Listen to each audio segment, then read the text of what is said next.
السلام عليكم ورحمة الله وبركاته. معكم خالد صلاح. هنكلمكم النهاردة على منتج وهو هب للموبايل او اللابتوب. اللي بيميزه ان هو هنا 5 في 1 في المنافذ دي كلها، وهنشوفها مع بعض دلوقتي. هيظهر معانا المنتج ودليل المستخدم اللي انت شايفينه هنا بيوضح لك كل حاجة، واهم نقطة موجودة عندنا وهي الاجهزة اللي بيدعمها الهب ده. اولا هنا بيدعم اللابتوب وبيدعم برضو الموبايلات، لكن عايزك تركز كويس جدا على الموبايلات اللي هو بيدعمها وبيشتغل عليها. زي ما انتم شايفين هنا سامسونج وهواوي واتش سي وال جي، كل الموبايلات ديت انا جربته على موبايل سامسونج اس 22 الترا، لكن للاسف ما اشتغلش عليه. جربته على موبايل سامسونج الاس 10 بلس اللي هو اقدم منه، اشتغل عليه وقدرت اوصل الموبايل بالشاشة التلفزيون من خلال المنتج ده.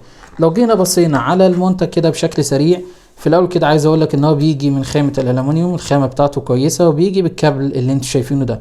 المنفذ هنا عن طريق التايب سي علشان تقدر توصله بالموبايل او ان انت توصله باللابتوب. بالنسبة للمخارج اللي متوفرة فيه، فهيظهر معانا هنا منفذ اللان، وهنا منفذ ال HDMI، ومنفذين يو اس بي، واحد يو اس بي 3 والتاني يو اس بي 2. وبعد كده هيظهر معانا منفذ التايب سي ده بيدعم باور ديليفري، هيدعم الشحن السريع معاك. طبعا انا جربته مع اللابتوب، فانا عايز اقول لك ان هو ممتاز جدا وهيفيدك.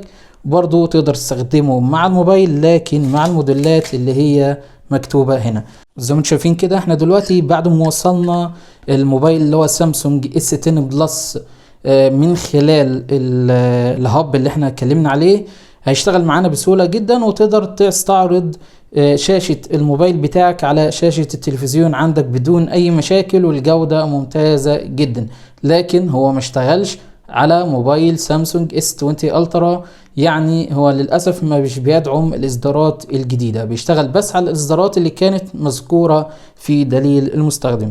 تقييمي ليه ان هو ممتاز. انا سيب لكم تحت رابط شراء من موقع علي اكسبريس. خد بالكم ان المنتج ده 5 في 1.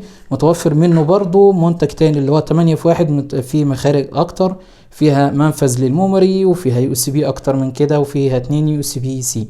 تقدر تختار اللي انت عايزه من خلال اللينكات اللي انا سايبها لكم تحت.